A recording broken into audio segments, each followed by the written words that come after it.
Chapter 21, Intraocular Foreign Body. It means something's in your eye. In 2004, over 36,000 cases of work-related eye injuries were seen. Men have had the most. Home is the most common site of an intraocular foreign body. Hammering is the most common source.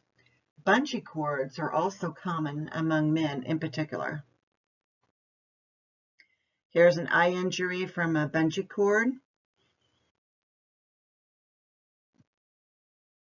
And here's a prosthetic eye for a patient who's lost their eye. So what you need to know from here is about the cornea and the sclera. So once again, you don't have to sit and memorize all of these anatomical landmarks, but you do need to know where the cornea is, which is right in here and goes around. So then you need to know where the sclera is, and the sclera is back here on the back side.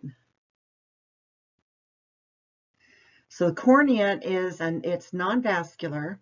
It's just a transparent coat covering colored iris. And the sclera is the white of the eye and the coat of dense connective tissue. And the iris is most often affected. And the white of the eye is most often affected.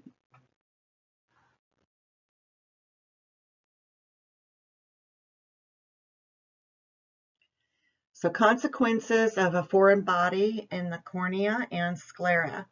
It ranges from discomfort to impaired vision all the way to blindness.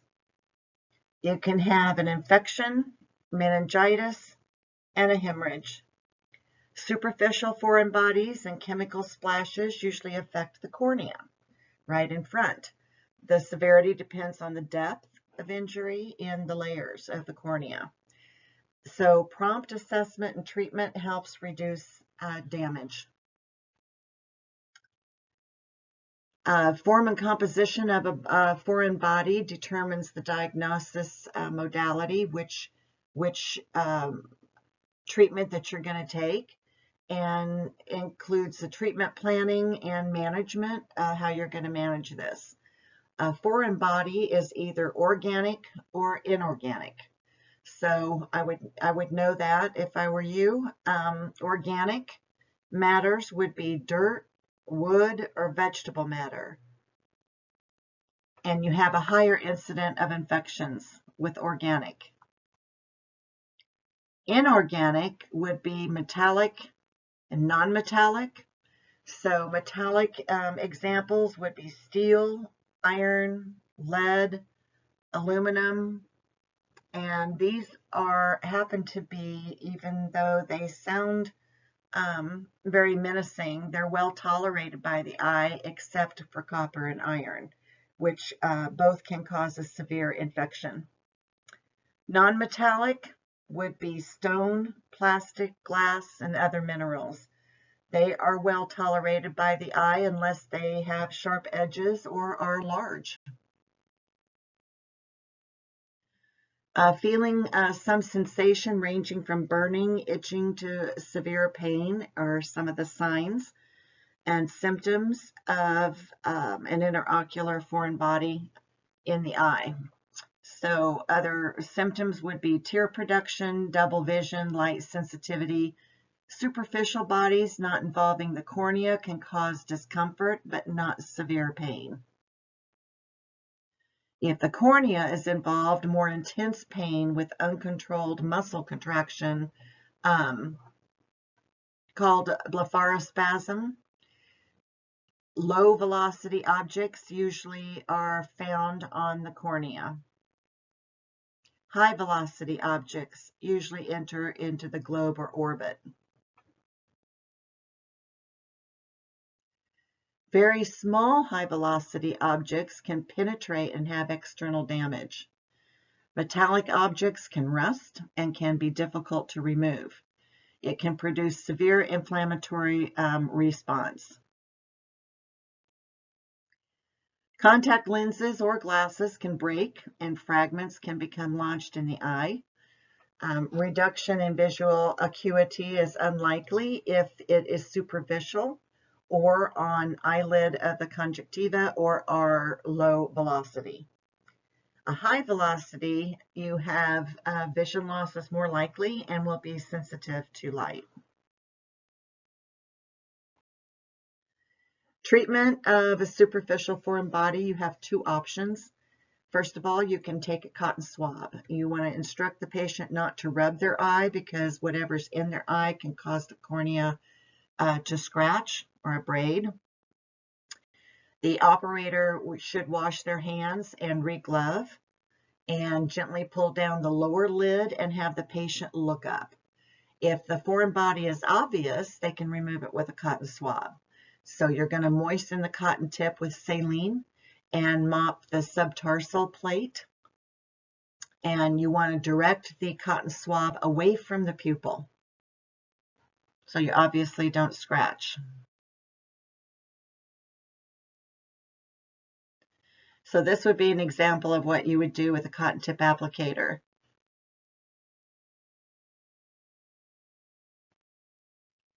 The second solution is to irrigate the eye with either saline or water. You want to use an emergency eye wash station or an eye cup.